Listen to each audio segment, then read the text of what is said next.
Welcome to the very first Sustain Tech podcast. The purpose of this podcast is to bring awareness to how technology can help accelerate solutions to sustainability challenges. We'll be interviewing industry experts from around the world to discuss their perspectives and insights on how technology is accelerating environmental sustainability in their field. For those of you who don't know me, I have a Bachelor of Computer Science and Technology Engineering, and have been in the technology industry for 26 years, 22 of those years at Microsoft. And I've spent the last 10 years involved in sustainability projects, including electric vehicles and renewable energy. In this very first episode, we'll be exploring how artificial intelligence, which is a very hot topic today, could help address challenges facing sustainable energy. To help me explore this topic today, I'm honored to introduce our first guest, Dr. Sanja Boskovic. Sanja was raised in Yugoslavia and educated in mechanical engineering at the University of Sarajevo. She was one of the few women educated and practicing in the field of mechanical and power engineering. She has had an amazing life journey through the Bosnian War, fighting cancer, and finally obtaining the esteemed position of Associate Dean in the School of Energy at British Columbia Institute of Technology here in Canada. Welcome to the podcast, Sanja. It's so wonderful to have you here. Thank you, Dave, for having me and for the lovely introduction. My life, journey, like you mentioned, taught me to appreciate the small things. Also, it taught me to that doing the small things could make a big impact in our lives. So again, thank you for having me. I'm looking forward to have this conversation with you. Thank you so much. I love that. I think one of the things I take from that is the small things can have a big impact, right? Because I think sometimes it can be overwhelming for people to think that this problem is so complex and so big that big governments or big organizations are the ones that have to deal with this and solve it. But I think we as individuals, and we'll talk a little bit about this later on, can make changes to our lives ourselves. And we have to have that hope. We have to have that dream. Exactly. And it's interesting. So we hadn't actually planned for this question, but your name, Sanja, right? Where does that come from? What is the meaning behind that? Oh, that's such a lovely question. Yes, my name means dream, and it's Slavic name, and really kind of resonate with me because I do like to dream. I like to be happy of doing the small things, small steps for the sake of saving this important place, Earth, Mother Earth, but dreaming big, and never stop. So it's kind of resonate with me and fits me. So I Wonderful. I really love like my that. name. I love it. So the topic of today was around sustainable energy, right? And so we look at, so why do we need sustainable energy, right? So I did a little bit of research, and so the International Energy Agency in 2022 stated that 75% of global CO2 emissions from energy production came from burning fossil fuels. Hmm. We know this is not sustainable. We know that it contributes significantly to climate change. In fact, the International Panel for Climate Change, IPCC, said that the energy sector accounted for 41% of emissions in 2020. So this is a big nut that we have to sort of crack, and it will have a significant impact if we can and when we crack it. So we need to move to renewable and clean energy sources. Yep. Talk to us a little bit about sustainable energy in terms of the pros, the cons in that space from your experience. Oh, that's such a great topic, and and it's so close to everyday life. If you just look at from the perspective how we are using renewable energy, are we using them? And the truth is, yes, we're doing that, even not maybe noticing. Back home, even more, we were actually drying clothes on outside, so wind will actually dry our clothes, and that's not usual, in North America, not in the cities. But there are no reasons why we cannot use it on a very windy day. Clothes will be actually dry in no time, and trust me, the smell you cannot exchange for any smell you're just putting in a dryer, or for that matter. Yes. Sorry, it's funny you say that because I grew up in New Zealand and I remember we hung our clothes out to dry all the time. I remember as a little kid, I would hang on. We had a clothes line that sort of rotated, and I remember hanging on to the very end and spinning around. Exactly.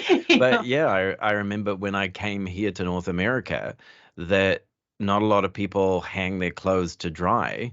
People use dryers, and dryers are a very significant draw on electricity. But I found that fascinating as well. So renewable, like mentioned, energy is just everywhere, and we need to use them. We need to see their benefits. What are the benefits? One of the things that we will not run out of them. You don't run out of the wind, right? It's there.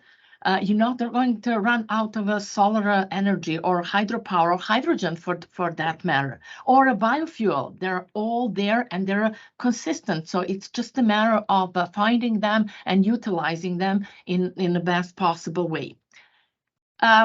We can discuss. I know that some people will argue with me, but the costs are less. And when I said costs are less, I'm just emphasizing the cost of using the renewable resources are less, meaning that when you use hydropower or a wind or a solar, it doesn't cost too much. A tide, it doesn't cost too much. However, to be transparent, fully transparent, yes, there are the costs are there upfront, right, for building the plant, and we will actually talk about that just in a minute, after we cover the all benefits, and then we can actually point out the disadvantages of these, because we need to have both sides in order to have a good decision, or for that matter, to find a way to address them and find a solution. And that's that, again, positive side. Scientists are doing that, researchers doing that, engineers are doing that. Let's all help them to do that. So when you have a wind turbine plant, solar plant, they don't have as many heavy equipment that need constant maintenance. So the costs of maintaining these plants are much less than when you have the traditional fossil fuels plants. I don't need to point out, right, that the pollution is much less with or non-existent when you have the wind or hydro or solar. Yep, biofuels, yes, they do have pollutions, particles, which are significant, but we need to find a solution to capture that, and then we will be on a positive side of using this type of energy. Low carbon footprint, we can't argue with that, or non-existent. Some people will argue with me with the biomass fuel. They will say, yes, when they're burning, it's significant carbon, we're producing. However, let's keep in mind that plants are capturing carbon from air to grow, so you can have the balance of what you're capturing from the air and what you're producing, so that they're still on the lower side of a footprint. And finally, all these new resources are offering new jobs, that they're not, in a way, less paid than the old-fashioned jobs in plants with the fossil fuels. And most important, these jobs, they do not depend on the fluctuation of a market of oil or gas or any other fossil fuel. So it's excuse me, it's a consistent. So these jobs existence and people should be very excited about these jobs. So of course, those are the good things. Those are the benefits. And like you mentioned, we do have some challenges and we need to face them and talk about them. One of them is upfront costs. Yes, whenever you're building either a solar panel plant or a wind turbine, but in the past, like 40 years ago, when I was, or 50 years ago, when I was in school and solar panel came up, the costs were astronomous. And then you just see nowadays it's very affordable. Wind turbine, solar panel, yes, we can argue with the tides energy. We still need to find the materials that are going to survive the conditions. But that's that positive things. That's the force that is keeping us going and finding the solutions to use these resources. We can argue that it's not continuous, meaning that when you have a wind turbine, they will not actually work if wind doesn't exist or that it's a not sunny day. But that does not stop us, to not use other resources. Biofuels are existing. Hydrogen is always there. So let's not just exclude once and then exclude everything. It's just these are not working, but let's see, or let's combine them. So if we have multiple resources, for multiple plants, then we will talk about that. With artificial intelligence, we can actually find the best possible usage. Another thing is it does not work everywhere. What that means? That means that all these resources, as I mentioned, are not available everywhere as not continuum of these resources. But that does not stop us to combine them and then use them. And finally, some of them might have environmental impact, no doubt. You take the wind turbine, yes, they might affect the birds and other animals, or if you take the turbines in watertight turbines, they might affect the living creatures in the water. And that's where we need to concentrate and find the solutions to solve these problems and still stay positive. The other, bringing it back into sort of the topic of AI, I think there's a lot of complexity in sort of climate change, in terms of climate modeling. I think the other thing that's worth noting is the vast majority of energy systems globally are very centralized, right? You have a big honking coal plant, or you have a big dam, or you have a big nuclear power plant. So it's very centralized. So you generate the energy in a centralized location. You have transmission lines which transfer that energy to where it's needed, and that's kind of how we worked. I think one of the challenges with moving to renewables is it can be a very distributed generation model, right? Where you've got solar panels on people's roofs, you've got wind turbines in a particular area. So now all of a sudden, as a utility power provider, you have to load balance all of that. But I think this is where technology can play a role, right? And this is where we're going to go next, which is we need some innovative solutions to help overcome some of these challenges that you mentioned. And let's dive into where AI, or artificial intelligence, could play a role. But before I do that, I want to put some definitions around it, because I think there's a lot of misconceptions around what is AI. So, and especially there's been a lot of visibility into AI with things like ChatGPT, so there are a lot of more consumer visibility into artificial intelligence. But I think the first is, at a basic level, is computer automation. So this has been around for decades. This is where a human defines a set of steps that are executed by software/hardware to perform a task. And automation is fantastic. It streamlines processes, it reduces costs, and it increases predictability. The next level up from that is what we call machine learning. So involves teaching machines, humans teaching machines to learn from huge data sets without being explicitly programmed to do so. So what machine learning is doing is we can pass it masses of information on climate modeling or masses information on energy consumption across a province or a state. And what that software can do is it can look at finding patterns or trends amongst this huge amounts of data, and then it enables us as humans to make better predictions and better decisions. So that's machine learning.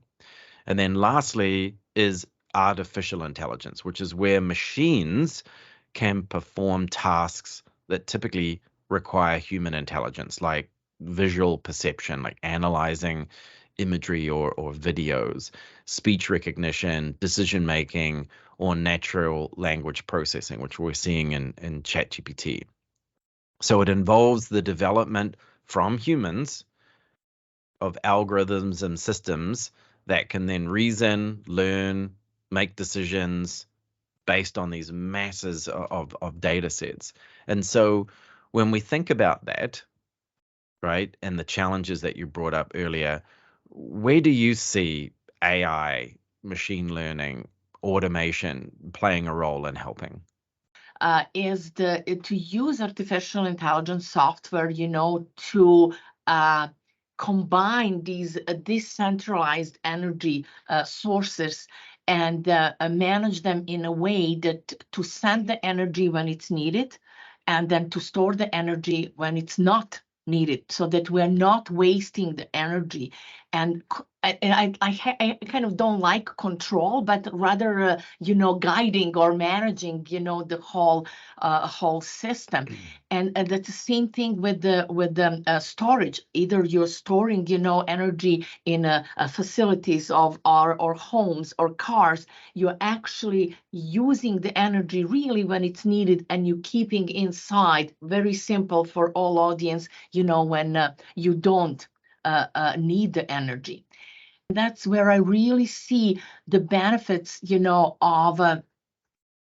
of artificial intelligence, that it will offer very efficient and effective operation, which will actually decrease the cost of operation, because it will be employed exactly when it's needed.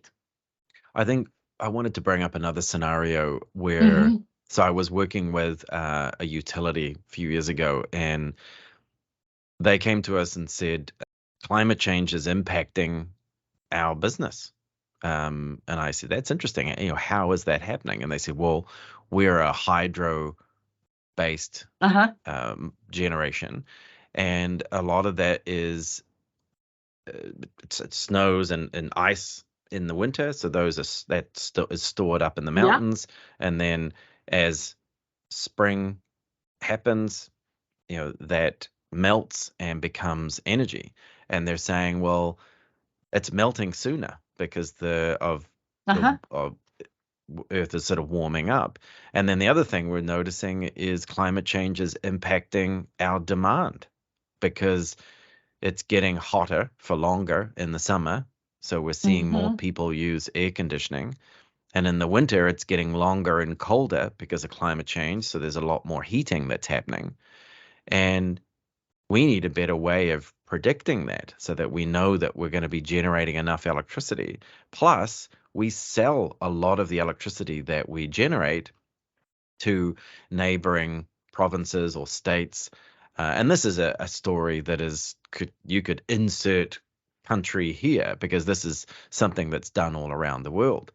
And so what they did is they built out some models in AI and machine learning, help us predict what this is going to be like. And we actually got it to the point where they could predict how much this household will use tomorrow.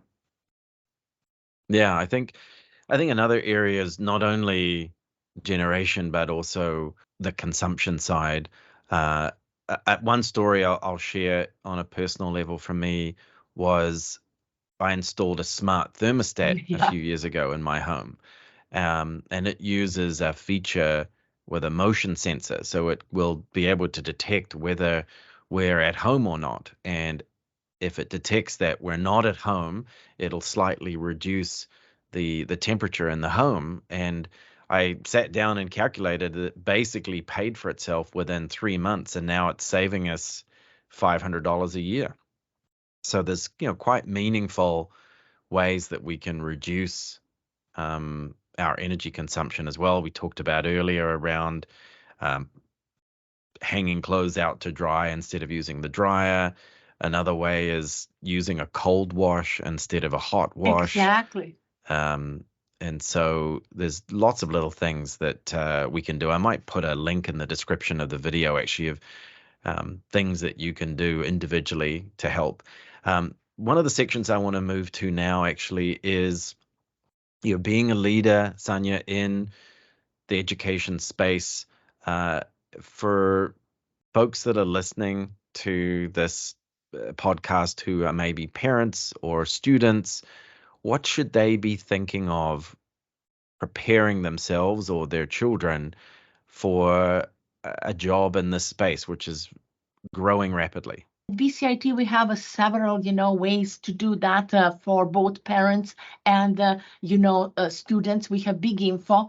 We invite, students and parents to come to visit us, and we're resuming that because of the COVID. We didn't have it in person, and then we do the tours and we show them, we talk to them. You have pretty much one-on-one conversation about the programs and how we are implementing in every possible way, this sustainable culture, and trying to use as less energy as possible with just the smart, buildings where the lights, for instance, will turn off, like you mentioned, if nobody is in a building. Why we need to have a shiny buildings?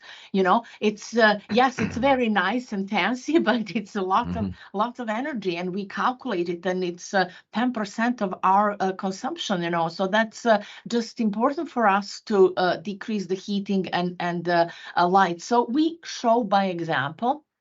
So big infos are the one thing. Another one, which is really, I found, useful, educational, to have students to come and what we call spend a day, and you can actually also put the link after we finish, where students can actually register and come to visit us for a whole day. So they spend the whole day in the program of their interest or in any program, just to sit with us, with the students, existing students, in the labs, in the classrooms, talk to faculty members, talk to staff, express their interest, express their concerns and thoughts, and then we have a nice conversation.